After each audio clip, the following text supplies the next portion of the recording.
Worksheet मधील तुमच्या नवीन घटक घेऊन आलेलो आहे अपूर्णांकांच्या किमती, स्थानिक किंमत अपूर्णांकाची. ओके, बघा आता अपूर्णांकांची स्थानिक किंमत काढते वेळेस आपल्याला अगोदर अपूर्णांक म्हणजे काय हे माहिती असणं गरजेचं आहे. आपण मागच्या पाठ मध्ये पाहिलं अपूर्णांक कसे लिहितात, अपूर्णांक कसे लिहिले जातात, अपूर्णांकामध्ये छेद, अंश किती महत्वाचा असतो, अपूर्णांकाचे प्रकार पाहिले आपण.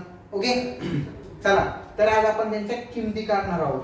तर त्याच्या किमती काढण्या अगोदर तुम्हाला काही बेसिक किमती ज्या की ओरली माहिती असणं खूप गरजेचे आहे. जसे की 1/2, 3/4, त्यानंतर 1/4, म्हणजे त्या अपूर्णांकाला आपण पूर्ण दशांश अपूर्णांकामध्ये कसे कन्वर्ट करू शकतो. दशांश अपूर्णांक हे आपल्याला मीटर मध्ये, सेंटीमीटर मध्ये किंवा त्यांच्या आपल्या घड्याळीमध्ये जे वेळ असतो आपला 1.5 पट, 2.25, 2.25, 1.5, या सर्व गोष्टीचा आपण या ठिकाणी आता सविस्तर अभ्यास करणार आहोत. ओके, बघा अपूर्णांक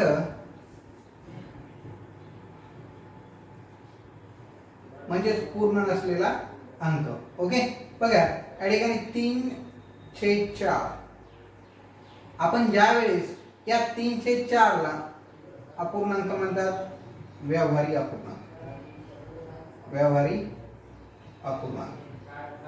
ओके, आता या व्यवहारिक अपूर्णांक आहे आपण 3/4, आपल्याला ह्या 3/4 हे आपल्या सूत्रामध्ये देणार आहेत म्हणून तुम्हाला समजण्यासाठी या ठिकाणी दुसरा घेतो, 18 घेऊ. ओके, पूर्ण भाग न जाणारी, म्हणजे आपल्याला ते दशांश अपूर्णांकामध्ये ज्याचं उत्तर आलं पाहिजे. बघा ज्या वेळेस आपण एखाद्या अपूर्णांकाला भागतो, ओके, अपूर्णांक संख्या ही भागाकार स्वरूपात लिहितात हे सर्वप्रथम तुम्हाला माहिती असणं गरजेचं आहे. ओके, नेहमी कोणताही अपूर्णांक असतो हा भागाकार स्वरूपात लिहितात. या चिन्हाला भागाकाराचं चिन्ह असं म्हणायचं आजपासून, तुम्ही लक्षात ठेवा.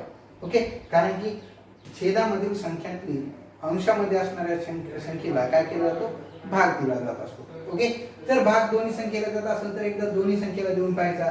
तुम्हाला भाग तुमच्या पद्धतीनुसार ज्या पद्धतीने द्यायचा त्या पद्धतीने देऊ शकता. ओके, फॉर एक्झाम्पल आता या ठिकाणी तुम्ही 4 ने 18 ला डायरेक्ट भाग देऊ शकता किंवा 18 व 4 या संख्येला एकदाच एकाच संख्येने दोन्ही संख्येला भाग जात असेल तर त्या संख्येने देऊन त्या संख्यांचं संक्षिप्त रूप तयार करायचं. आता संख्येचं संक्षिप्त रूप कसं तयार करायचं. ओके, संख्यांचे संक्षिप्त रूप. आता संक्षिप्त रूप म्हणजे काय म्हणता येईल थोडक्यात की लहानात लहान रूप. ओके, त्याचे दिलेल्या संख्येला लहानात लहान रूप. एक रूप कशा पद्धतीने करतात, दिलेल्या छेद व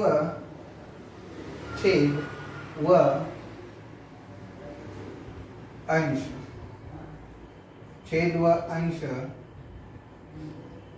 या ठिकाणी असणाऱ्या संख्या समान संख्येने भागणे. आता बघा या ठिकाणी दिलेल्या छेद व अंश या तीन संख्यांना एका समान संख्येने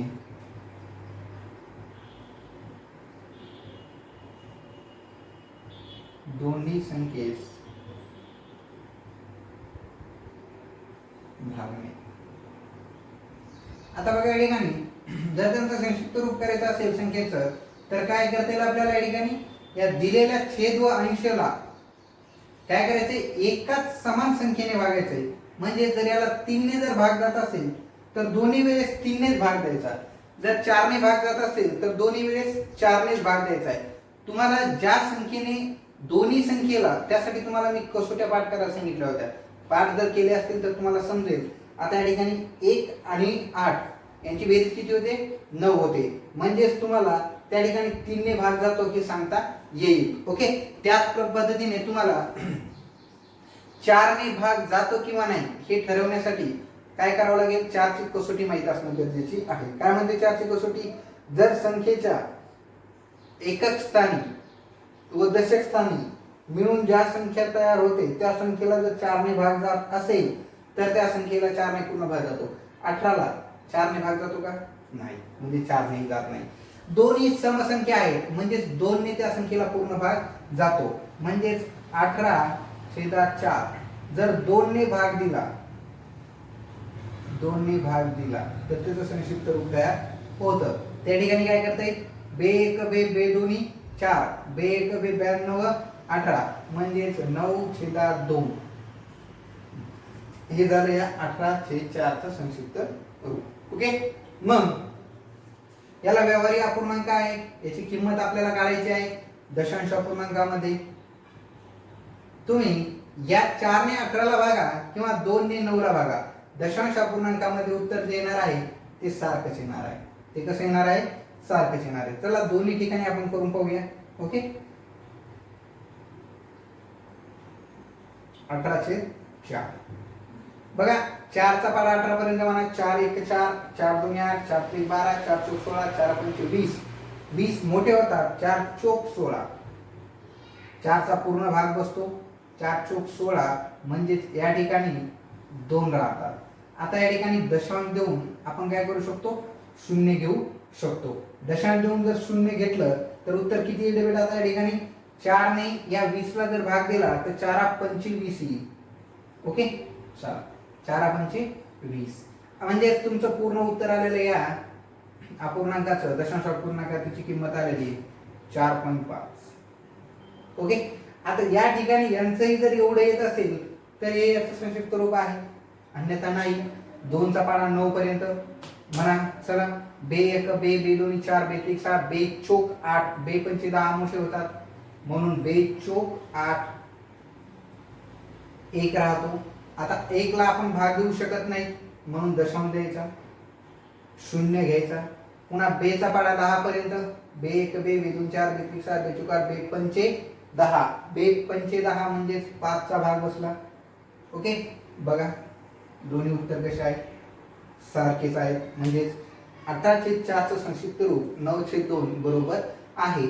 आणि त्यांच्या दोघांच्याही दशांश अपूर्णांकामध्ये जर काही किमती काढल्या तर किमती कशा येत आहेत, सारख्याच येत आहेत. म्हणून तुम्हाला या ठिकाणी म्हणता येईल की जर संख्यांचं संक्षिप्त रूप तयार करायचं असेल तर तुम्ही दिलेल्या संख्येला काय करा, 80 व छेदाला एक ज्या संख्येने भाग जातो दोन्हीला भाग गेला पाहिजे. लक्षात ठेवा, दोन्ही छेदामध्ये असणारी संख्या आणि अंशामध्ये असणारी संख्या, दोन्ही संख्येला जर एकाच संख्येने जर भाग जात असेल तर त्याचं संक्षिप्त रूप तयार करू शकता. ओके. चला आता पाहूया अपूर्णांक ची किंमत. दशांश अपूर्णांक, व्यवहारिक अपूर्णांकांच्या किमती काढूया दशांश अपूर्णांकामध्ये.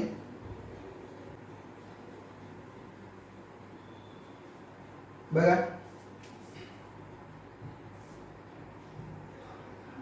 8/3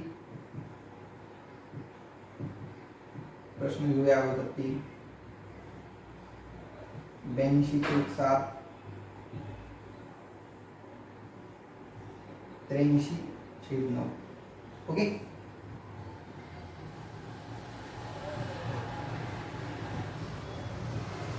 प्रश्न तयार होतो या ठिकाणी तुमचा की खाली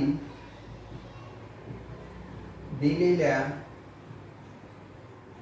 व्यावहारिक अपूर्णांकांची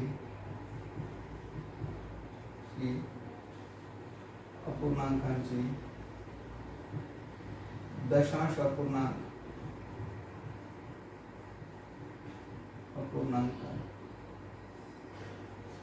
चे अपूर्णांक करेल.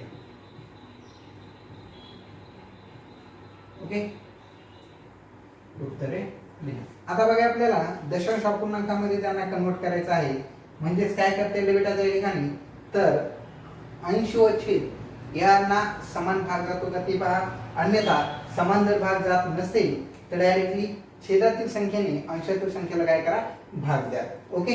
बघा या ठिकाणी भाग द्यायसाठी मी तुम्हाला सांगितलेलं ही जी रेषा आहे हे भागाकाराचं चिन्ह आहे. ओके. म्हणून तुम्ही एक उभी मांडणी करू शकता किंवा आडव्या मांडणीनेही भाग देऊ शकता. आता उभी मांडणी म्हणजेच बघा, नवीन विद्यार्थी लक्षात ठेवा, ज्यांना भागाकार जमत नाही अशा विद्यार्थ्यांना मी या ठिकाणी उभी मांडणीचाही भागाकार करून देत आहे. बघा 8 1 8. अजून आता या ठिकाणी 8 ची संख्या काय आहे त्या ठिकाणी 8 ला भाग द्यायचा आहे 3 ने, म्हणजे 3चा पाडा, 3च्या पाड्यामध्ये 8 येतात का ते पाहायचं. ओके, 3 1 3, 3 2 6, 3 3 9, 9 येतात, परंतु 9 हे मोठे होतात म्हणून 3 दोन्ही 6 लहान संख्या घेत असतो आपण. ओके, 3 दोन्ही 6.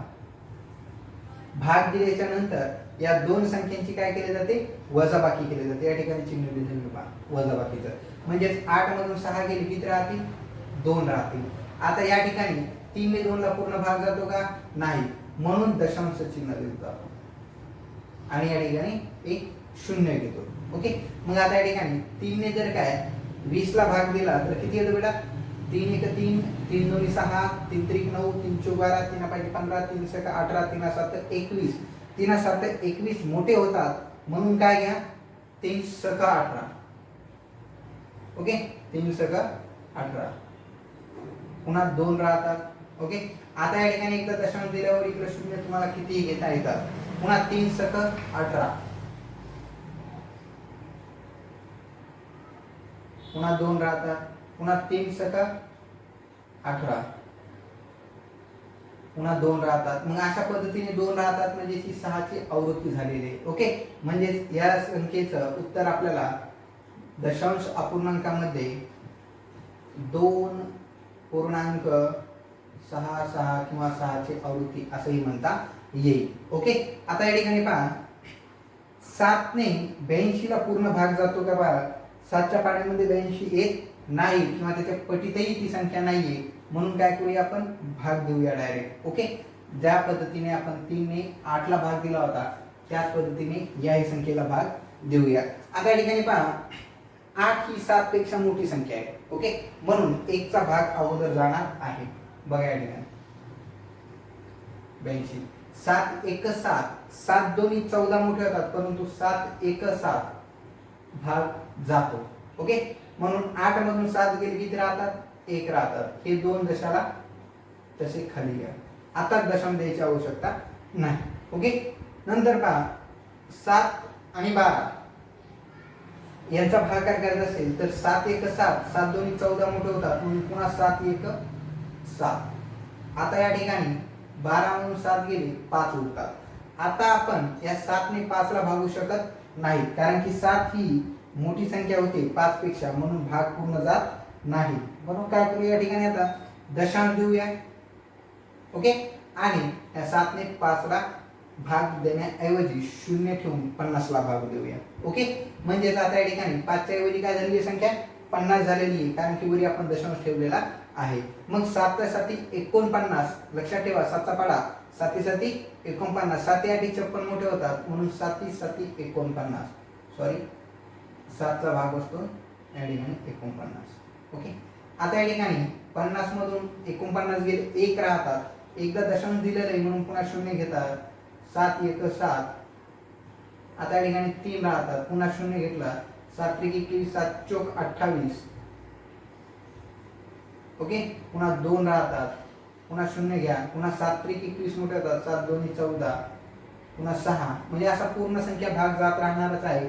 आपल्याला पुढे 3 संख्या जरी मिळाल्या तरी पुरेशा असतात. म्हणजे या दिलेल्या व्यावहारिक अपूर्णांकाचं दशांश अपूर्णांकामध्ये जर आपण किंमत काढली तर त्याची किंमत येणार आहे 11.714.2. ओके, पर्यायामध्ये जर या पूर्ण 4 जर असतील तर करा, जर याच्यापेक्षाही पुढे जर पूर्णांक जर मध्ये दिलेला असेल, जर भाग जात असेल तर मग पुन्हा भाग देऊन ती संख्या किंवा तो अंक काढू शकता. ओके, आता या ठिकाणी पहा 8 ने 83 ला 9 ने पूर्ण भाग जात नाही, 9 9 81 होतात, 9 चा वर्ग आहे म्हणून त्या ठिकाणी 83 ला भाग जात नाही हे आपण सांगू शकतो. ओके, आता हे 83 आहे. ओके, बघा आता 83 ला 9 ने भाग जात नाही आणि 8 ला सुद्धा 9 ने पूर्ण भाग जात नाही, म्हणून काय करावं लागेल आपल्याला, आता सुरुवातीलाच काय करावं लागेल, या ठिकाणी दोन्ही संख्या घ्याव्या लागतील. आता ज्यावेळेस आपण भागाकार करतो त्यावेळेस पहिल्या संख्येला जर भाग जात नसेल तर दोन संख्यांचा गट घेतो. ओके, दोन संख्यांचा गट का घेतो, कारण की या ठिकाणी 0 देऊन जर का दशांश दिलं तर त्या शून्याला काही अर्थ राहत नाही पहिल्या शून्याला. मग या ठिकाणी काय करता येईल आपल्याला, डायरेक्टली 9 1 9 9 9 81 दोन संख्यांचा गट घेऊन आपण 9 9 81 म्हणू शकतो. ओके, मग या ठिकाणी बघा दोन उरतात. आता दोन उरले, मग या ठिकाणी तुम्हाला दशांश देऊन काय करता येते, शून्य घेता येतो. मग दशांश देऊन जर शून्य घेतला तर किती होतात, या ठिकाणी 20 होतात. 20 ला जर का आपण या ठिकाणी जर भाग दिला तर किती होईल बेटा, 9 1 9, 9 2 18. आता या ठिकाणी पुन्हा दोन उरतात, पुन्हा शून्य ठेवले, पुन्हा 9 2 18. आता ही 2ची आवृत्ती होत राहणार. ओके, म्हणून 9 2 18, 9 2 18. मग या ठिकाणी तुम्हाला फायनली याचा दशांश मध्ये जर उत्तर काढलं तर 9.222 ची आवृत्ती असं म्हणता येईल. ओके, मग या ठिकाणी तुम्हाला पूर्णांक संख्या व्यवहारिक अपूर्णांकातल्या दशांश अपूर्णांकामध्ये कशा पद्धतीने कन्वर्ट करता येतात त्या समजल्या असतील. ओके, अशा पद्धतीने भागाकार करून त्या संख्या कन्वर्ट करायच्या असतात. ओके, आपण नॉर्मली ज्या किमती बघतो त्या दोन किमती असतात, एक दर्शनी किंमत आणि एक स्थानिक किंमत. ओके, परंतु अपूर्णांकाची ज्यावेळेस आपण किंमत काढतो ती स्थानिक किंमत असते. आता स्थानिक किंमत काढते वेळेस तुम्हाला या ठिकाणी त्यांचे स्थान माहीत असणं खूप गरजेचे आहे. ओके, आता मी बोर्डवर तुम्हाला एक चार्ट लिहून देणार आहे, तो चार्ट व्यवस्थित अभ्यासायचा आहे. ओके, बघा या चार्ट मध्ये मी स्थानही लिहून देणार आहे, तुम्हाला अंकही देणार आहे आणि त्यांच्या किमतीही काढायच्या आहेत. ओके, बघा तुम्हाला एकक, दशक, शतक, हजार, दस हजार, लक्ष, दशलक्ष या किमती तर माहितीच, हे स्थान तर माहितीच आहे. ओके, ज्या वेळेस अपूर्णांक येत असतो, ओके, अपूर्णांक हा छेद व अंशामध्ये लिहिला जातो. छेद व अंशामध्ये लिहिला जातो. वरचा जो अंक असतो तो अंश असतो आणि खालचा जो अंक असतो तो छेद असतो. इथपर्यंत समजतं सगळ्यांना.